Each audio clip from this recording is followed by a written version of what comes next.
ಬಾಂಗ್ರಾ ರಾಜ್ಯದ ರಾಜ ರಾಜಶೇಖರನು ಈಗ ತನ್ನ ಮಗನಾದ ಕುಲಶೇಖರನಿಗೆ ಬಾಂಗ್ರಾ ರಾಜ್ಯದ ಪಟ್ಟವನ್ನು ಕಟ್ಟುತ್ತಾನೆ. ಅಂದರೆ ಬಾಂಗ್ರಾ ರಾಜ್ಯಕ್ಕೆ ರಾಜನಾಗಿ ಈಗ ಕುಲಶೇಖರನನ್ನು ಮಾಡುತ್ತಾನೆ. ಹಾಗೆ ಪಟ್ಟಾಭಿಷೇಕವು ಅತಿ ವಿಜೃಂಭಣೆಯಿಂದ ನಡೆಯುತ್ತೆ. ಕುಲಶೇಖರನು ರಾಜನಾದ ನಂತರ ತನ್ನ ಸ್ನೇಹಿತರನ್ನು ಮಂತ್ರಿಯನ್ನಾಗಿ ಮಾಡುತ್ತಾನೆ.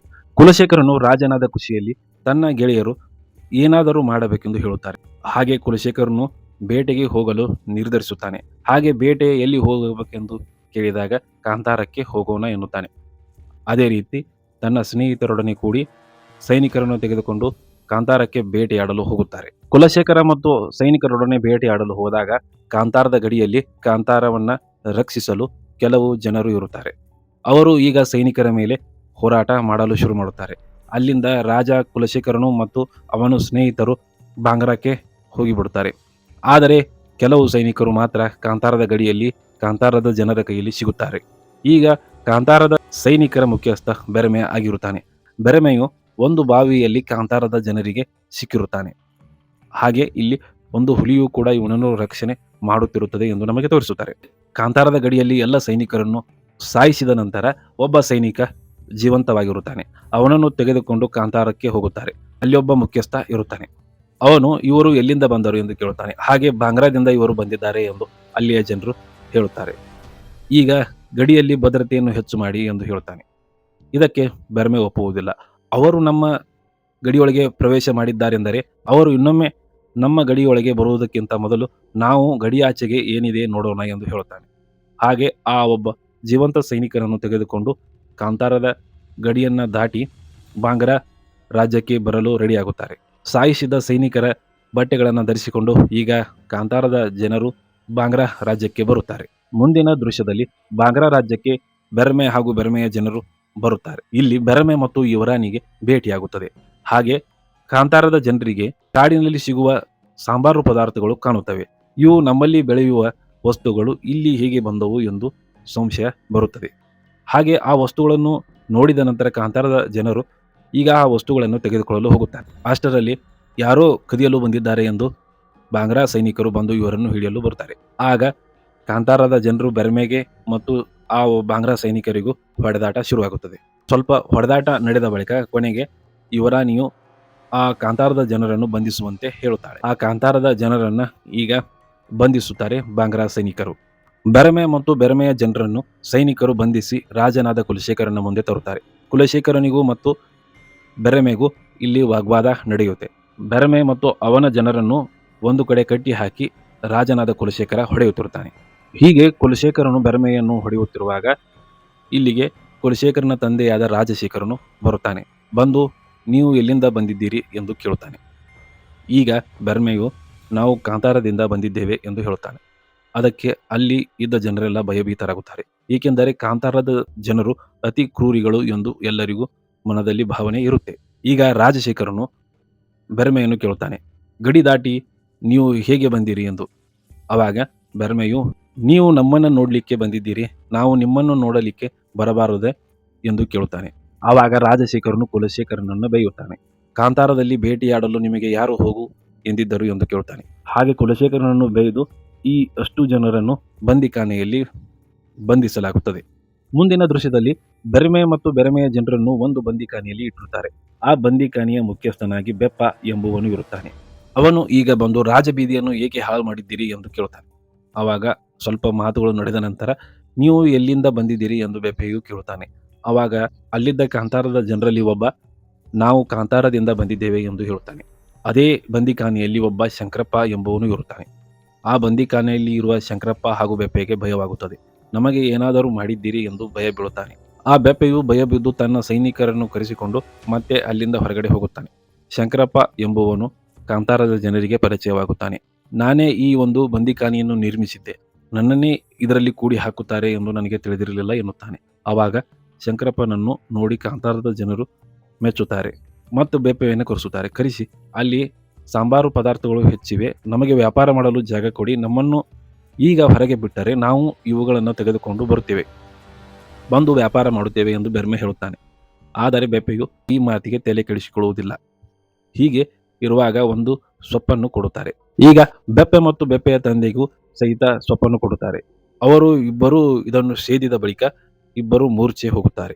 ಬೆರ್ಮೆ ಮತ್ತು ಬೆರ್ಮೆಯ ಜನರು ಶಂಕರಪ್ಪನನ್ನು ಸೇರಿಸಿಕೊಂಡು ಆ ಜೈಲಿನಿಂದ ಹೊರಗಡೆ ಅಂದರೆ ಕಾಂತಾರಕ್ಕೆ ಹೋಗುತ್ತಾರೆ.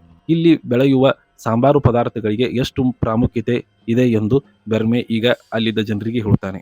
ಎಲ್ಲವನ್ನು ಕಟ್ಟಿಕೊಡಿ, ಈಗ ನಾವು ಹೋಗಿ ವ್ಯಾಪಾರ ಮಾಡಿ ಬರುತ್ತೇವೆ ಎಂದು ಹೇಳುತ್ತಾನೆ. ಹಾಗೆ ತಾವು ಬೆಳೆದ ಮೂರನೇ ಒಂದು ಭಾಗವನ್ನ ಗಡಿಯಲ್ಲಿ ಇಡಬೇಕಾಗಿರುತ್ತದೆ. ಏಕೆಂದರೆ ಅಲ್ಲಿ ಬ್ರಹ್ಮ ರಾಕ್ಷಸ ಇರುತ್ತಾನೆ, ಅವನಿಗೆ ಮೂರನೆಯ ಒಂದು ಪಾಲನ್ನು ಪ್ರತಿ ವರ್ಷವೂ ಕೊಡುತ್ತಿರುತ್ತಾರೆ. ಈಗ ಈ ವಿಷಯವನ್ನು ಸಹಿತ ಬೆರ್ಮೆಗೆ ಅರ್ಥ ಆಗಿರುತ್ತದೆ. ನಾವು ಪ್ರತಿ ವರ್ಷವೂ ಇಡುವ ಈ ಮೂರನೇ ಒಂದು ಪಾಲವನ್ನು ಈ ಬಾಂಗ್ರಾ ಸೈನಿಕರು ಮಾರುತ್ತಾರೆ ಎಂದು ತಿಳಿಯುತ್ತದೆ. ಹಾಗಾಗಿ ಇನ್ನು ಮೇಲೆ ನಾವು ಬೆಳೆದಿದ್ದರಲ್ಲಿ ಅಲ್ಲಿ ಒಂದು ಪಾಲನ್ನು ಇಡುವುದು ಅಗತ್ಯ ಇಲ್ಲ ಎಂದು ಹೇಳುತ್ತಾನೆ. ಈಗ ಎಲ್ಲ ಸಾಂಬಾರು ಪದಾರ್ಥಗಳನ್ನು ತೆಗೆದುಕೊಂಡು ಮತ್ತೆ ಬಾಂಗ್ರಾಕ್ಕೆ ವ್ಯಾಪಾರ ಮಾಡಲು ಬರುತ್ತಾರೆ. ಈ ಶಂಕರಪ್ಪ ಬಂದಿದ್ದರಿಂದ ಅಲ್ಲಿ ನೀರಿನ ವ್ಯವಸ್ಥೆ ಆಗಲಿ ಅಥವಾ ಸಾಂಬಾರು ಪದಾರ್ಥಗಳನ್ನು ಬೆಳೆಯುವ ಯಂತ್ರೋಪಕರಣಗಳನ್ನು ಮಾಡಿಕೊಡುತ್ತಾನೆ ಈ ಶಂಕರಪ್ಪ. ಮುಂದಿನ ದೃಶ್ಯದಲ್ಲಿ ಹೀಗೆ ಎಲ್ಲ ಬೆಳೆದ ಸಾಂಬಾರು ಪದಾರ್ಥಗಳನ್ನು ತೆಗೆದುಕೊಂಡು ಮತ್ತೆ ಬಾಂಗ್ರಾಕ್ಕೆ ಬರುತ್ತಾರೆ. ಅಲ್ಲಿ ವ್ಯಾಪಾರ ಮಾಡಲು ಶುರು ಮಾಡುತ್ತಾರೆ. ಬಾಂಗ್ರಾ ಸೈನಿಕರಿಗೆ ಇದು ಆಗಿ ಬರುವುದಿಲ್ಲ, ಏಕೆಂದರೆ ಕಾಂತಾರದ ಜನರು ನಮ್ಮ ಮುಂದೆಯೇ ದೊಡ್ಡವರಾಗುತ್ತಿದ್ದಾರೆ ಎಂದು ತಿಳಿದ ಅವರಲ್ಲಿ ಹೊಟ್ಟೆ ಕಿಚ್ಚು ಮನೋಭಾವನೆ ಬರುತ್ತೆ. ಇನ್ನು ಮೇಲೆ ಹಾಗೆ ಈಗ ಯುವರಾಣಿಯು ಸಹಿತ ಬೆರಮೆಯನ್ನು ಕರೆದು ಅನುಮತಿ ಪತ್ರವನ್ನು ಕೊಡುತ್ತಾರೆ. ಇಲ್ಲಿ ವ್ಯಾಪಾರ ಮಾಡಬೇಕೆಂದರೆ ಅನುಮತಿ ಪತ್ರ ಇರಬೇಕೆಂದು ಹೇಳುತ್ತಾನೆ. ಹಾಗೆ ಆ ಬಂದರಿನಲ್ಲಿ ಇನ್ನು ಮೇಲೆ ವ್ಯಾಪಾರವನ್ನ ಶುರು ಮಾಡುತ್ತಾರೆ ಕಾಂತಾರದ ಜನರು. ಮುಂದಿನ ದೃಶ್ಯದಲ್ಲಿ ಬೆರಮೆ ಮತ್ತು ಬೆರಮೆಯ ಜನರು ವ್ಯಾಪಾರವನ್ನ ಮಾಡಿಕೊಂಡು ಮತ್ತೆ ಕಾಂತಾರಕ್ಕೆ ಬರುತ್ತಾರೆ. ಇನ್ನಷ್ಟು ಸಾಮಗ್ರಿಗಳನ್ನು ಒಯ್ಯಬೇಕು, ಅದಕ್ಕಾಗಿ ನಾವು ಬಂದಿದ್ದೇವೆ ಎಂದು ಹೇಳುತ್ತಾರೆ. ಬೆರಮೆಯ ತಾಯಿ ಇರುವುದೆಲ್ಲವನ್ನ ತೆಗೆದುಕೊಂಡು ಹೋಗಿದ್ದೀರಿ, ಇನ್ನೇನು ಇಲ್ಲ ಎಂದು ಹೇಳುತ್ತಾಳೆ. ಆವಾಗ ಬೆರಮೆಯು ಇನ್ನಷ್ಟು ಕಾಡಿನ ಒಳಗೆ ಹೋಗುತ್ತೀವಿ, ಅಲ್ಲಿ ಇರುವ ವಸ್ತುಗಳನ್ನು ತೆಗೆದುಕೊಂಡು ಬರ್ತೀವಿ ಎಂದು ಬೆರ್ಮೆ ಹೇಳುತ್ತಾನೆ. ಬೆರ್ಮೆಯು ತಾಯಿ ಹೇಳುತ್ತಾಳೆ, ಸ್ವಲ್ಪ ಎಚ್ಚರದಿಂದ ಹೋಗಿರಿ ಎಂದು. ಬೆರ್ಮೆ ಮತ್ತು ಬೆರ್ಮೆಯ ಕೆಲವು ಜನರನ್ನು ಕರೆದುಕೊಂಡು ಕಾಡಿನ ಒಳಗೆ ಪ್ರವೇಶ ಮಾಡುತ್ತಾರೆ. ಕಾಡಿನಲ್ಲಿ ನಡೆದುಕೊಂಡು ಇನ್ನಷ್ಟು ಒಳಗಡೆ ಹೋಗುವಾಗ ಒಂದು ಹುಲಿ ಬರುತ್ತದೆ. ಹುಲಿಯು ಬೆರ್ಮೆಯನ್ನು ನೋಡಿ ಏನೂ ಮಾಡದೆ ಹೊರಟು ಹೋಗಿಬಿಡುತ್ತದೆ. ಆವಾಗ ಬೆರ್ಮೆಯು ಹುಲಿಯ ಬೆನ್ನನ್ನು ಹತ್ತಿ ಹೋಗುತ್ತಾನೆ. ಈಗ ಹುಲಿಯು ಒಂದು ದಟ್ಟ ಕಾಡಿನಲ್ಲಿ ಹೋಗುತ್ತದೆ. ಬೆರ್ಮೆ ಒಬ್ಬನೇ ಈಗ ಆ ಒಂದು ಕಾಡಿನಲ್ಲಿ ಏನು ಇದೆ ನೋಡಲು ಹೋಗುತ್ತಾನೆ. ಹೋಗುವಷ್ಟರಲ್ಲಿ ಬೆರಮೆಗೆ ಏನೋ ಕಿರುಚಿದ ಹಾಗೆ ಕಿವಿಗೆ ಕೇಳಿದಂತಾಗುತ್ತದೆ. ಅದೇ ರೀತಿ ತಾನು ಹಚ್ಚಿಕೊಂಡು ಹೋಗಿದ್ದ ಬೆಂಕಿಯೂ ಸಹಿತ ಆರುತ್ತದೆ. ಈಗ ಬೆರಮೆಯು ಹೋಗಿದ್ದ ದಾರಿಯನ್ನು ಬಿಟ್ಟು ಮತ್ತೊಂದು ದಾರಿಯ ಮೂಲಕ ಹೊರಗಡೆ ಬರುತ್ತಾನೆ. ಇದು ಬೆರಮೆಗೆ ಗಾಬರಿಗೊಳಿಸುತ್ತದೆ. ಈ ಕಾಡಿನಲ್ಲಿ ಏನು ಇದೆ ನೋಡಬೇಕೆಂದು ತಿಳಿದ ಬೆರಮೆ ತನ್ನಿಬ್ಬ ಸ್ನೇಹಿತರನ್ನು ತೆಗೆದುಕೊಂಡು ಮತ್ತೆ ಒಳಗಡೆ ಹೋಗುತ್ತಾನೆ. ಆವಾಗೂ ಕೂಡ ಅಲ್ಲಿದ್ದ ಜನರಿಗೆಲ್ಲ ಈ ರೀತಿ ಒಂದು ಕಿರುಚಿದ ಶಬ್ದವಾಗುತ್ತದೆ. ಆವಾಗೂ ಮೊದಲ ಬೆರ್ಮೆ ಹೊರಗಡೆ ಬಂದ ರೀತಿಯಲ್ಲಿಯೇ ಈಗ ಈ ಮೂರು ಜನರು ಸಹಿತ ಹೊರಗಡೆ ಬರುತ್ತಾರೆ. ಇಲ್ಲಿ ಏನು ಇದೆ ತಿಳಿದುಕೊಳ್ಳಬೇಕೆಂದು ತಿಳಿದ ಬೆರ್ಮೆಯು ಮುಂದೆ ಹೋಗಿ ತನ್ನ ಒಂದು ಕತ್ತಿಯಿಂದ ಅಲ್ಲಿ ಗಿಡಕ್ಕೆ ಹಾಕಿದ್ದ ದಿಗ್ಬಂಧನ ಅಂದರೆ ಕಾಡು ಪಾಪನ ದಿಗ್ಬಂಧನವನ್ನ ತೆಗೆಯುತ್ತಾನೆ. ಹಾಗೆ ಒಳಗಡೆ ಈಗ ಎಲ್ಲ ಜನರು ಸೇರಿ ಒಳಗಡೆ ಹೋಗುತ್ತಾರೆ. ಹಾಗೆ ಅಲ್ಲಿ ಇದ್ದ ಸಾಂಬಾರು ಪದಾರ್ಥಗಳನ್ನ ಎಲ್ಲವನ್ನ ತೆಗೆದುಕೊಳ್ಳುತ್ತಿರ್ತಾರೆ. ಆವಾಗ ಅಲ್ಲಿ ಕೆಲವು ಜನರು ಬರುತ್ತಾರೆ. ಅವರೇ ಕಡಪ ದಿಕ್ಕಿನವರು. ಅವರು ಬಂದ ತಕ್ಷಣ ಕಾಂತಾರದ ಜನರ ಮೇಲೆ ಹೋರಾಟ ಶುರು ಮಾಡುತ್ತಾರೆ. ಹಾಗೆ ಒಬ್ಬನನ್ನು ಆ ಕಡಪ ದಿಕ್ಕಿನವರು ಕೊಲ್ಲುತ್ತಾರೆ. ಬೆರ್ಮೆ ಮತ್ತು ಆ ಜನರಿಗೆ ಹೋರಾಟ ಶುರುವಾಗುತ್ತದೆ. ಹೀಗೆ ಹೋರಾಟ ಶುರುವಾದಾಗ ಅಲ್ಲಿಗೆ ಒಬ್ಬ ಆ ಕಡಪ ದಿಕ್ಕಿನವನ ಮುಖ್ಯಸ್ಥ ಬರುತ್ತಾನೆ. ಅವನು ಕಾಡು ಪಾಪಗಳನ್ನು ತಂದಿರುತ್ತಾನೆ. ಆ ಪಾಪಗಳು ಈಗ ಬೆರ್ಮೆ ಮತ್ತು ಬೆರ್ಮೆಯ ಜನರ ಮೇಲೆ ಅಟ್ಯಾಕ್ ಮಾಡಲು ಶುರು ಮಾಡುತ್ತವೆ. ಬೆರ್ಮೆಯನ್ನ ಕಾಲು ಕಟ್ಟಿ ಮೇಲೆ ಹಾಕುತ್ತಾರೆ. ಇನ್ನೇನು ಬೆರ್ಮೆಯನ್ನು ಸಾಯಿಸಬೇಕೆಂದು ಯೋಚನೆ ಮಾಡುವಾಗ ಅಲ್ಲಿಗೆ ಬರುತ್ತೆ ಹುಲಿದೈವ. ಹುಲಿದೈವ ಬಂದು ಬೆರ್ಮೆಯನ್ನು ರಕ್ಷಿಸುತ್ತದೆ. ಹಾಗೆ ಆ ಒಬ್ಬ ಬೆರ್ಮೆಯನ್ನು ಕೊಲ್ಲಲು ಪ್ರಯತ್ನ ಪಟ್ಟಿರುವ ವ್ಯಕ್ತಿಯನ್ನ ಕೊಲ್ಲುತ್ತದೆ. ಕಡಪ ದಿಕ್ಕಿನವರು ಇನ್ನು ಮೇಲೆ ಹುಲಿಯ ಬೆನ್ನನ್ನು ಹತ್ತಿ ಹೋಗುತ್ತಾರೆ. ಆ ಸತ್ತು ಹೋದ ಒಬ್ಬ ಸ್ನೇಹಿತನನ್ನು ತೆಗೆದುಕೊಂಡು ಕಾಂತಾರಕ್ಕೆ ಬರುತ್ತಾರೆ. ಈಗ ಕಾಂತಾರದ ಮುಖ್ಯಸ್ಥನು ಒಂದು ಹಿಂದಿನ ಕಥೆಯನ್ನು ಹೇಳಲು ಶುರು ಮಾಡುತ್ತಾನೆ. ಮೊದಲು ಕಡಪ ದಿಕ್ಕಿನವರು ನಮ್ಮ ಹತ್ತಿರ ಬಂದು ನಮ್ಮ ಜಾಗವು ಹೋಗಿದೆ, ಈಶ್ವರನ ಹೂದೋಟದಲ್ಲಿ ಇರಲು ಜಾಗ ಕೊಡಿ ಎಂದು ಕೇಳಿಕೊಳ್ಳುತ್ತಾರೆ. ಆವಾಗ ಕಾಂತಾರದ ಜನರು ಇರಿ ಎಂದು ಇವರನ್ನು ಇರಿಸಿಕೊಂಡಿರುತ್ತಾರೆ. ಕಡಪ ದಿಕ್ಕಿನವರಿಗೆ ಈ ಒಂದು ಸ್ಥಳದಲ್ಲಿ ಅಗಾಧವಾದ ದೈವಶಕ್ತಿ ಇದೆ ಎಂದು ಗೊತ್ತಾಗಿರುತ್ತೆ. ಈ ರಾಜಶೇಖರನ ತಂದೆಯು ಒಮ್ಮೆ ಕಾಂತಾರಕ್ಕೆ ಬಂದು ಕಾಂತಾರವನ್ನು ವಶಪಡಿಸಿಕೊಳ್ಳಲು ನೋಡಿದಾಗ ಅಲ್ಲಿಯೇ ಒಂದು ದೈವಶಕ್ತಿ ಇವರನ್ನು ಅಂದರೆ ರಾಜಶೇಖರನ ತಂದೆಯನ್ನು ಕೊಂದಿರುತ್ತೆ. ಹಾಗೆ ರಾಜಶೇಖರನು ಈ ಕಡಪ ದಿಕ್ಕಿನವರ ಕೈಯಲ್ಲಿ ಸಿಕ್ಕು ಮರಳಿ ಬಾಂಗ್ರಾ ರಾಜ್ಯಕ್ಕೆ ಹೋಗಿರುತ್ತಾನೆ. ರಾಜಶೇಖರನು ಕಡಪ ದಿಕ್ಕಿನವರಿಗೆ ಈ ರೀತಿಯಾಗಿ ಅಲ್ಲಿ ಒಂದು ದೈವ ಶಕ್ತಿ ಇದೆ ಎಂದು ಹೇಳಿರುತ್ತಾನೆ. ಆವಾಗ ಈ ಒಂದು ಕಡಪ ದಿಕ್ಕಿನವರಿಗೆ ಕಾಂತಾರ ಅಥವಾ ಈಶ್ವರನ ಹೂದೋಟದ ಮೇಲೆ ಕಣ್ಣು ಬಿದ್ದಿರುತ್ತೆ. ಕಡಪ ದಿಕ್ಕಿನವರು ಕಾಂತಾರದ ದೈವವನ್ನು ಬಂಧಿಸಲಿಕ್ಕೆ ಬಂದಿರುತ್ತಾರೆ ಎಂದು ಆವಾಗ ನಮಗೆ ತಿಳಿಯಿತು. ದೈವವನ್ನು ಬಂಧಿಸಲಿಕ್ಕೆ ಕಾಡು ಪಾಪನ ಕಣ್ಣೀರನ್ನ ಬಳಸುತ್ತಿರುತ್ತಾರೆ. ಇದನ್ನು ತಿಳಿದ ಕಾಂತಾರದ ಜನರು ಇವರನ್ನು ಹೊಡೆದು ಹೊರ ಕಳಿಸಬೇಕೆಂದು ನೋಡುತ್ತಾರೆ. ಎಲ್ಲ ಕಾಂತಾರದ ಜನರು ಇವರನ್ನು ಹೊಡೆಯಲು ಶುರು ಮಾಡುತ್ತಾರೆ. ಅಷ್ಟರಲ್ಲಿ ಅಲ್ಲಿಗೆ ಹುಲಿ ದೈವವು ಬರುತ್ತೆ. ಬಂದು ಆ ಮುಖ್ಯಸ್ಥನನ್ನ ಹುಲಿಯು ಸಾಯಿಸಿರುತ್ತೆ. ಅಂದಿನಿಂದ ಕಡಪ ದಿಕ್ಕಿನವರನ್ನ ಎಲ್ಲರನ್ನ ಹೊಡೆದು ಹೊರಗೆ ಕಳಿಸಿರುತ್ತಾರೆ ಈ ಕಾಂತಾರದ ಜನರು. ಹಾಗೆ ದಿಗ್ಬಂಧನವನ್ನ ಕೂಡ ಹಾಕಿರುತ್ತಾರೆ. ಈಗ ಆ ದಿಗ್ಬಂಧನವು ಬೆರಮೆಯು ತೆಗೆದಿದ್ದಾನೆ, ಇನ್ನು ಏನು ಕಾದಿದೆಯೇ ಏನು ಎಂದು ಎಲ್ಲರೂ ಅಂದುಕೊಳ್ಳುತ್ತಾರೆ. ಮುಂದಿನ ದೃಶ್ಯದಲ್ಲಿ ರಾಜನ ಸ್ನೇಹಿತನಾದ ಭೋಗೇಂದ್ರ ಮತ್ತು ಕೆಲವು ಸ್ನೇಹಿತರು ಈಗ ಬೆಪ್ಪೆಯ ತಂದೆಯನ್ನು ಹೊಡೆಯಲು ಬರುತ್ತಾರೆ. ಭೋಗೇಂದ್ರನು ಬೆಪ್ಪೆಯ ತಂದೆಯನ್ನು ಹೊಡೆಯುವಾಗ ತಂದೆಯು ಬೇಡ ಎಂದು ಎಷ್ಟು ಹೇಳಿದರೂ ಕೇಳುವುದಿಲ್ಲ. ಆವಾಗ ಬೆರ್ಮೆ ಮಧ್ಯ ಬಂದು ಭೋಗೇಂದ್ರ ಮತ್ತು ಅವನ ಸ್ನೇಹಿತರನ್ನು ಹೊಡೆಯುತ್ತಾನೆ. ಹೀಗೆ ಹೊಡೆದು ಆ ಬಂದರನ್ನು ಕೂಡ ಈಗ ವಶ ಮಾಡಿಕೊಳ್ಳುತ್ತಾನೆ. ಈ ಎಲ್ಲ ವಿಷಯವನ್ನ ಭೋಗೇಂದ್ರ ಕುಲಶೇಖರನ ಮುಂದೆ ಹೇಳುತ್ತಿರುತ್ತಾನೆ. ಆವಾಗ ಅಲ್ಲಿಗೆ ಬಂದ ರಾಜಶೇಖರನು ಕುಲಶೇಖರನನ್ನ ಹಾಗೂ ಅವನ ಸ್ನೇಹಿತರನ್ನ ಬೈಯುತ್ತಾನೆ. ಕಾಂತಾರದ ಜನರ ಜೊತೆ ಸಭ್ಯವಾಗಿ ವರ್ತಿಸಿ ಅವರಿಗೆ ಏನು ಬೇಕೆಂದು ಕೇಳಿ ನಿಧಾನವಾಗಿ ಈ ಒಂದು ವಿಷಯವನ್ನ ಮುಗಿಸೋಣ ಎಂದು ಹೇಳುತ್ತಾನೆ. ಹೀಗೆ ಪ್ರತಿ ಬಾರಿ ರಾಜಶೇಖರನು ಅಡ್ಡ ಬರುವುದರಿಂದ ಕುಲಶೇಖರನಿಗೆ ಇದು ಸರಿ ಅನಿಸಿರುವುದಿಲ್ಲ.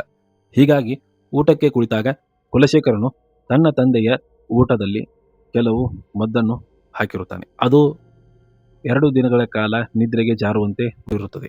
ನಿದ್ದೆಯನ್ನು ಮಾಡಿ ಏಳುವಷ್ಟರಲ್ಲಿ ಕಾಂತಾರದ ಜನರನ್ನ ಆ ಜಾಗವನ್ನ ನಮ್ಮ ವಶ ಮಾಡಿಕೊಳ್ಳುತ್ತೇನೆ ಎಂದು ಹೇಳುತ್ತಾನೆ. ರಾಜಶೇಖರನು ನಿದ್ದೆಗೆ ಜಾರುತ್ತಾನೆ. ಇನ್ನು ಮೇಲೆ ಕುಲಶೇಖರನದೇ ರಾಯಭಾರ ನಡೆಯುತ್ತದೆ. ಕುಲಶೇಖರನು ತನ್ನ ಸೈನ್ಯದೊಡನೆ ಕಾಂತಾರಕ್ಕೆ ಬರುತ್ತಾನೆ. ಅಲ್ಲಿ ಹೋರಾಟ ಶುರು ಮಾಡುತ್ತಾನೆ. ಆ ಸಮಯದಲ್ಲಿ ಬೆರ್ಮೆ ಮತ್ತು ಬೆರ್ಮೆಯ ಜನರು ಅಲ್ಲಿ ಇರುವುದಿಲ್ಲ. ಹೀಗೆ ಬಾಂಗ್ರಾ ಸೈನಿಕರಿಗೆ ಮತ್ತು ಕಾಂತಾರದ ಜನರಿಗೆ ಹೋರಾಟ ಶುರುವಾಗುತ್ತದೆ. ಕೈಗೆ ಸಿಕ್ಕವರನ್ನ ಸಾಯಿಸುತ್ತಾ ಮುಂದೆ ಸಾಗುತ್ತಾನೆ ಕುಲಶೇಖರ. ಈಗ ಅಲ್ಲೇ ಇದ್ದ ಬೆರ್ಮೆಯ ತಾಯಿಯು ತನ್ನ ದೈವವನ್ನು ಬೇಡಿಕೊಳ್ಳಲು ಶುರು ಮಾಡುತ್ತಾಳೆ. ಹಾಗೆ ಇಷ್ಟೆಲ್ಲ ನಡೆಯುವಾಗ ಬೆರ್ಮೆ ಮತ್ತು ಬೆರ್ಮೆಯ ಜನರು ಸಹಿತ ಈಗ ಅಲ್ಲಿಗೆ ಬರುತ್ತಾರೆ. ಇನ್ನು ಮುಂದೆ ಕುಲಶೇಖರನು ಬೆರ್ಮೆಯ ತಾಯಿಯನ್ನ ಕೊಲ್ಲಬೇಕೆಂದು ಅಂದುಕೊಂಡಾಗ ಬೆರ್ಮೆ ದೂರಿನಿಂದ ನೋಡುತ್ತಿರುತ್ತಾನೆ. ಅಷ್ಟರಲ್ಲಿ ಕುಲಶೇಖರನು ಬೆರ್ಮೆಯ ತಾಯಿಯನ್ನ ಕೊಲ್ಲುತ್ತಾನೆ. ತಾಯಿಯನ್ನ ಉಳಿಸಬೇಕೆಂದು ಓಡೋಡಿ ಬರುತ್ತಿರುವ ಬೆರ್ಮೆಯು ಈಗ ಬಂದು ನೋಡುವಷ್ಟರಲ್ಲಿ ತಾಯಿ ಸತ್ತಿರುತ್ತಾಳೆ. ಅಷ್ಟರಲ್ಲಿ ಈಗ ಬೆರ್ಮೆಯ ಮೈಯಲ್ಲಿ ಕುಳಿಗ ದೇವರು ಬಂದಿರುತ್ತಾನೆ. ಅಲ್ಲಿ ಒಬ್ಬನೇ ಸಹಿತ ಅಷ್ಟು ಸೈನಿಕರನ್ನ ಹೊಡೆಯುತ್ತಾನೆ. ಅಷ್ಟು ಸೈನಿಕರನ್ನು ಒಬ್ಬನೇ ಹೊಡೆಯುವುದನ್ನು ನೋಡಿದ ಕುಲಶೇಖರನಿಗೆ ಈ ಒಂದು ಶಕ್ತಿ ಎಲ್ಲಿಂದ ಬಂತು ಎಂದು ಗಾಬರಿಗೊಳ್ಳುತ್ತಾನೆ. ಹೇಗಾದರೂ ಮಾಡಿ ತಪ್ಪಿಸಿಕೊಂಡು ಆ ಜಾಗದಿಂದ ಹೋಗಬೇಕು ಎನ್ನುವಷ್ಟರಲ್ಲಿ ಬೆರ್ಮೆ ಗುಳಿಗನ ಕೈಯಲ್ಲಿ ಸಿಗುತ್ತಾನೆ ಕುಲಶೇಖರ. ಇಲ್ಲಿಗೆ ಗುಳಿಗನು ಅವನ ರಕ್ತವನ್ನು ಕುಡಿದು ಕುಲಶೇಖರನ್ನ ಸಾಯಿಸುತ್ತಾನೆ. ಇನ್ನು ಮುಂದಿನ ದೃಶ್ಯದಲ್ಲಿ 2 ದಿನಗಳ ಕಾಲ ಮಲಗಿದ್ದ ರಾಜಶೇಖರನಿಗೆ ಈಗ ಎಚ್ಚರವಾಗುತ್ತೆ. ಎಚ್ಚರವಾದ ಬಳಿಕ ನೋಡುತ್ತಾನೆ ತನ್ನ ಮಗ ಸತ್ತಿರುವುದು ಕಾಣುತ್ತೆ. ಹೀಗಾಗಿ ಅವನ ಒಂದು ಚಿತೆಗೆ ಬೆಂಕಿ ಇಟ್ಟು ಅವನಿಗೆ ನಿದ್ರೆ ಏನು ಬರುವಂತೆ ಮಾಡಿದ ಆ ಒಬ್ಬ ಸೇವಕನನ್ನು ಕೊಲ್ಲುತ್ತಾನೆ. ಮಂದಿರದಲ್ಲಿ ಪ್ರತಿಷ್ಠಾಪಿಸಲು ಇದ್ದ ಲಿಂಗವು ಈಗ ಬಿರುಕು ಮೂಡಿರುತ್ತದೆ. ಈಗ ಕೆಲವು ವಿಷಯಗಳನ್ನು ನೋಡಿದಾಗ ನೀವು ಈಶ್ವರ ಗಣಗಳಿಗೆ ಅಪಮಾನ ಮಾಡಿದ್ದೀರಿ, ಅದಕ್ಕಾಗಿ ಈ ರೀತಿ ಈಶ್ವರನು ಕೋಪಗೊಂಡಿದ್ದಾನೆ ಎಂದು ಹೇಳುತ್ತಾರೆ. ಇದಕ್ಕೆ ಶಾಂತಿ ಮಾಡಬೇಕೆಂದು ಅಲ್ಲಿರುವ ಒಬ್ಬ ಸ್ವಾಮೀಜಿ ಹೇಳುತ್ತಾರೆ. ಸ್ವಾಮೀಜಿಯು ಶಾಂತಿ ಮಾಡಬೇಕೆಂದು ಹೇಳಿದಾಗ ಯುವರಾಣಿಯಾದ ಕನಕವತಿಯು ಕಾಂತಾರ ಜಾಗಕ್ಕೆ ಬರುತ್ತಾಳೆ. ಇಲ್ಲಿ ಬಂದು ತನ್ನ ಒಂದು ದೈವವನ್ನು ಕರೆದುಕೊಂಡು ನಮ್ಮಲ್ಲಿಗೆ ಬನ್ನಿ ಎಂದು ಬೇಡಿಕೊಳ್ಳುತ್ತಾಳೆ. ಅದಕ್ಕೆ ಮಾಡಿದ ತಪ್ಪಿಗೆ ಪ್ರಾಯಶ್ಚಿತ್ತವಾಗಿ ಈ ಒಂದು ಕಾರ್ಯವನ್ನು ಮಾಡಬೇಕೆಂದು ಅಂದುಕೊಂಡಿದ್ದೇವೆ ಎಂದು ಹೇಳುತ್ತಾಳೆ. ಇದಕ್ಕೆ ಮೊದಲಿಗೆ ಬೆರ್ಮೆ ಒಪ್ಪುವುದಿಲ್ಲ. ಹಾಗಾಗಿ ಕೊನೆಗೂ ಬೆರ್ಮೆ ಈ ಒಂದು ಮಾತಿಗೆ ಒಪ್ಪಿಕೊಂಡು ಇನ್ನು ಮೇಲಿಂದ ಒಂದು ಜಾತ್ರೆಯು ಅಲ್ಲಿ ಬಾಂಗ್ರಾದಲ್ಲಿ ಶುರುವಾಗುತ್ತೆ. ಇಲ್ಲಿಗೆ ಆ ಒಂದು ಈಶ್ವರನ ಲಿಂಗವನ್ನು ಪ್ರತಿಷ್ಠಾಪನೆ ಮಾಡುವುದು ಹಾಗೂ ಕಾಂತಾರದ ದೈವಗಳನ್ನು ಸಹಿತ ಇಲ್ಲಿ ಸಮಾಧಾನ ಅಥವಾ ಶಾಂತಿ ಮಾಡುವುದು ಎಂದು ಈ ಒಂದು ಜಾತ್ರೆಯ ಉದ್ದೇಶವಾಗಿರುತ್ತದೆ. ಹೀಗೆ ಜಾತ್ರೆಯು ಸುಸೂತ್ರವಾಗಿ ನಡೆಯುತ್ತದೆ. ಜಾತ್ರೆಯೆಲ್ಲ ಮುಗಿದ ಮೇಲೆ ಎಲ್ಲರಿಗೂ ಸನ್ಮಾನ ಮಾಡುವಾಗ ಬೆರಮೆಯನ್ನು ಕೂಡ ಈಗ ಆಸ್ಥಾನದಲ್ಲಿ ಕರೆಸುತ್ತಾರೆ. ಕರೆಸಿ ನಮಗೆ ಆ ಬಂದರನ್ನು ಬಿಡುವಂತೆ ಹೇಳುತ್ತಾರೆ. ಆವಾಗ ಬೆರಮೆಯು ಯಾವುದೇ ತಂಟೆ ತಕರಾರು ಇಲ್ಲದೆ ಆ ಬಂದರನ್ನು ಬಿಡುತ್ತಾನೆ. ಹಾಗಾಗಿ ಅಲ್ಲಿ ಒತ್ತಾಯದಿಂದ ಚಾಕರಿ ಮಾಡುತ್ತಿದ್ದವರನ್ನ ಬಿಡಬೇಕೆಂದು ಬೆರ್ಮೆ ಕೇಳಿಕೊಳ್ಳುತ್ತಾನೆ. ಅದಕ್ಕೆ ರಾಜನೂ ಸಹಿತ ಒಪ್ಪಿಕೊಂಡು ಆ ಒಂದು ಇದರಿಂದ ಚಾಕರಿ ಮಾಡುತ್ತಿದ್ದವರನ್ನು ಬಿಡುಗಡೆ ಮಾಡಿ ಕಳಿಸುತ್ತಾನೆ. ಇನ್ನು ಮುಂದಿನ ದೃಶ್ಯದಲ್ಲಿ ನಮಗೆ ತೋರಿಸುವುದು ಬೆರ್ಮೆಯ ತಾಯಿ ಬೆರ್ಮೆಯನ್ನು ಕರೆದುಕೊಂಡು ಒಂದು ಜಾಗಕ್ಕೆ ಹೋದಂತೆ ಆಗುತ್ತದೆ. ಆವಾಗ ಆ ತಾಯಿಯ ಬೆನ್ನತ್ತಿ ಹೋಗಿದ್ದ ಬೆರ್ಮೆಗೆ ಒಂದು ಆಶ್ಚರ್ಯಕರ ಸಂಗತಿ ಕಾದಿರುತ್ತದೆ. ಏಕೆಂದರೆ ದೈವವನ್ನ ಈಗ ಕಡಪ ದಿಕ್ಕಿನವರು ಬಂಧಿಸಿರುತ್ತಾರೆ ಎಂದು ಕಾಣುತ್ತದೆ. ನಿದ್ದೆಗನಿಂದ ಎದ್ದು ನೋಡಿದ ಬೆರ್ಮೆಯು ಅದು ಅವನಿಗೆ ಕನಸು ಎಂದು ತಿಳಿಯುತ್ತದೆ. ನಿದ್ದೆಗನಿಂದ ಎಚ್ಚರವಾಗಿ ಬೆರ್ಮೆ ಹೊರಗಡೆ ಬಂದು ನೋಡಿದಾಗ ಮತ್ತೆ ಮಕ್ಕಳಿಗೆ ಆ ಒಂದು ಮೊದಲು ಬಂದ ರೋಗ ಈಗ ಮತ್ತೆ ಬಂದಿರುತ್ತದೆ. ದೈವದ ಮುಂದೆ ಪ್ರಶ್ನೆ ಇಟ್ಟು ನೋಡಿದಾಗ ಇದು ಕಡಪ ದಿಕ್ಕಿನವರ ಕೆಲಸವೇ ಆಗಿದೆ ಎಂದು ಗೊತ್ತಾಗುತ್ತದೆ. ಈಗ ಹೇಗಾದರೂ ಮಾಡಿ ಕಡಪ ದಿಕ್ಕಿನವರನ್ನ ಸಂಹಾರ ಮಾಡಬೇಕೆಂದು ಅಂದುಕೊಳ್ಳುತ್ತಾನೆ. ಮತ್ತೊಂದು ಬೆರ್ಮೆಗೆ ಆಶ್ಚರ್ಯಕರ ಸಂಗತಿ ತಿಳಿಯುತ್ತದೆ. ಇಲ್ಲಿ ನಡೆದ ಎಲ್ಲಾ ಒಂದು ಕೆಲಸಗಳಿಗೆ ಕನಕವತಿನೇ ಕಾರಣ ಎಂದು ಬೆರಮೆಗೆ ಗೊತ್ತಾಗುತ್ತದೆ. ಈಗ ಯುವರಾಣಿ ಆಗಿದ್ದ ಕನಕವತಿಯು ಈಗ ರಾಣಿಯಾಗಿರುತ್ತಾಳೆ. ಹಾಗೆ ರಾಜಶೇಖರನು ಒಂದು ಮಾತು ಹೇಳುತ್ತಿರುತ್ತಾನೆ. ಈಗ ಹೇಗಾದರೂ ಮಾಡಿ ಕಾಂತಾರದ ಜನರನ್ನು ಕೊಲ್ಲಬೇಕು, ಅವರನ್ನು ಸರ್ವನಾಶ ಮಾಡಬೇಕೆಂದು ಹೇಳುತ್ತಿರುತ್ತಾನೆ. ಅಷ್ಟರಲ್ಲಿ ಕಡಪ ದಿಕ್ಕಿನವರು ರಾಜನ ಆಸ್ಥಾನಕ್ಕೆ ಬರುತ್ತಾರೆ. ಎಲ್ಲ ಕೆಲಸ ಕಾರ್ಯಗಳನ್ನ ಈ ಕಡಪ ದಿಕ್ಕಿನವರೇ ಮಾಡುತ್ತಾರೆ ಎಂದು ರಾಣಿಯಾದ ಕನಕವತಿ ಹೇಳುತ್ತಾಳೆ. ಹೇಗಾದರೂ ಮಾಡಿ ಆ ಒಂದು ಕಾಂತಾರವನ್ನ ವಶ ಮಾಡಿಕೊಳ್ಳಬೇಕೆಂಬ ದುರಾಸೆಯು ರಾಣಿಯಾದ ಕನಕವತಿಗೆ ಬಂದಿರುತ್ತೆ. ರಾಣಿಯಾದ ಕನಕವತಿಯು ಬೇರೆ ಯಾವುದೇ ಶಕ್ತಿ ಬಂದರೂ ನಾನು ತಡೆಯಬಲ್ಲೆ, ಆದರೆ ಮೂಲ ಸ್ಥಾನದಿಂದ ಬಂದ ಬೆರ್ಮೆಯನ್ನ ತಡೆಯಬೇಕೆಂದರೆ 3 ತಲೆಮಾರುಗಳು ಒಂದಾದರೆ ಮಾತ್ರ ಅವನನ್ನು ತಡೆಯಲು ಸಾಧ್ಯ ಎಂದು ಹೇಳುತ್ತಾಳೆ. ಇನ್ನು ಮುಂದಿನ ದೃಶ್ಯದಲ್ಲಿ ಹೋರಾಟ ಶುರುವಾಗುತ್ತದೆ. ಬಾಂಗ್ರಾ ಸೈನಿಕರಿಗೆ ಮತ್ತು ಕಾಂತಾರದ ಜನರಿಗೆ ಹೋರಾಟ ಶುರುವಾಗುತ್ತದೆ. ಇಲ್ಲಿ ಎಲ್ಲ ಜನರನ್ನು ಹೊಡೆಯುತ್ತಾ ಕಾಂತಾರದ ಜನರು ಹೆಚ್ಚಾಗುತ್ತಾರೆ. ಇತ್ತ ಕಡೆ ಒಂದು ಕಡೆಯಲ್ಲಿ ರಾಣಿ ಕನಕವತಿ ಹಾಗೂ ಕಡಪ ದಿಕ್ಕಿನವರು ಮತ್ತು ರಾಜಶೇಖರನು ಒಂದು ಪೂಜೆಯನ್ನು ಮಾಡುತ್ತಿರುತ್ತಾರೆ. ಈ ಒಂದು ಪೂಜೆಯ ಉದ್ದೇಶವು ರಾಜಶೇಖರನ ತಂದೆಯ ಆತ್ಮವು ಈಗ ರಾಜಶೇಖರನ ಮೈಯಲ್ಲಿ ಬರುವಂತೆ ಈ ಒಂದು ಪೂಜೆಯನ್ನು ಮಾಡುತ್ತಿರುತ್ತಾರೆ. ಈ ಕಡಪ ದಿಕ್ಕಿನವರು ಪೂಜೆ ಮಾಡುವುದರ ಫಲವು ಸಿಗುತ್ತದೆ. ಈಗ ರಾಜಶೇಖರನ ಮೈಯಲ್ಲಿ ತನ್ನ ತಂದೆಯ ಆತ್ಮವು ಬಂದಿರುತ್ತೆ. 3 ಪೀಳಿಗೆಗಳು ಸೇರಿ ಆ ಕಾಂತಾರದ ಬೆರ್ಮೆಯನ್ನ ಸಂಹಾರ ಮಾಡಲು ಯುದ್ಧ ನಡೆಯುವಲ್ಲಿಗೆ ಬರುತ್ತಾರೆ. ಈಗ ಯುದ್ಧದ ಮೈದಾನದಲ್ಲಿ ಬಂದಿದ್ದ ಕನಕವತಿ, ರಾಜಶೇಖರ ಮತ್ತು ರಾಜಶೇಖರನ ತಂದೆಯ ಆತ್ಮವು ಯುದ್ಧ ಮಾಡಲು ಶುರು ಮಾಡುತ್ತಾರೆ. ಈಗ ಬೆರ್ಮೆಯು ಮೊದಲು ಮುಂದೆ ಹೋಗಿ ರಾಜಶೇಖರನನ್ನು ಹೊಡೆಯಲು ಹೋಗುತ್ತಾನೆ. ಆದರೆ ರಾಜಶೇಖರನನ್ನು ಹೊಡೆಯಲು ಆಗುವುದಿಲ್ಲ. ಈಗ ಕಾಣದಕ್ಕೆ ದೈವ ಅನ್ನುವ ರೀತಿಯಲ್ಲಿ ಮಾಯಕಾರ ಈಗ ಅಲ್ಲಿಗೆ ಬರುತ್ತಾನೆ. ಬೆರ್ಮೆಯನ್ನ ಇಳಿಸಿ, ನೀನು ಬಾವಿಯಲ್ಲಿ ಸಿಕ್ಕಿದ್ದೆ, ನೀನು ಬಾವಿಗೆ ಹೋಗು, ನಿನಗೆ ಗಂಗೆ ದಾರಿ ತೋರಿಸುತ್ತಾಳೆ ಎಂದು ಹೇಳುತ್ತಾನೆ. ಈಗ ದೈವವನ್ನ ಇನ್ನೂ ಕೂಡ ಬಂಧನದಲ್ಲಿ ಇಟ್ಟಿರುತ್ತಾರೆ ಈ ಕಡಪ ದಿಕ್ಕಿನವರು. ಬೆರ್ಮೆಯು ಆ ಒಂದು ಬಾವಿ ಹತ್ತಿರ ಬರುತ್ತಾನೆ. ಅಲ್ಲಿಯವರೆಗೂ ಮಾಯಕಾರ ಈ ಒಂದು ರಾಜಶೇಖರನನ್ನ ತಡೆದಿರುತ್ತಾನೆ. ಈಗ ಬೆರ್ಮೆಯು ಬಾವಿಯಲ್ಲಿ ಬಂದು ನೋಡುತ್ತಾನೆ. ಒಂದು ದಾರಿ ಕಾಣುತ್ತದೆ. ಆ ದಾರಿಯ ಮೂಲಕ ಹೋದಾಗ ಅಲ್ಲಿ ಅವನಿಗೆ ಈಶ್ವರನ ಲಿಂಗ ಮತ್ತು ಒಂದು ತ್ರಿಶೂಲ ಕಾಣುತ್ತದೆ. ಅವುಗಳಿಗೆ ಕೈ ಮುಗಿಯುತ್ತಿರುವಾಗನೇ ಒಂದು ಶಬ್ದವು ಕೇಳಿಸುತ್ತದೆ.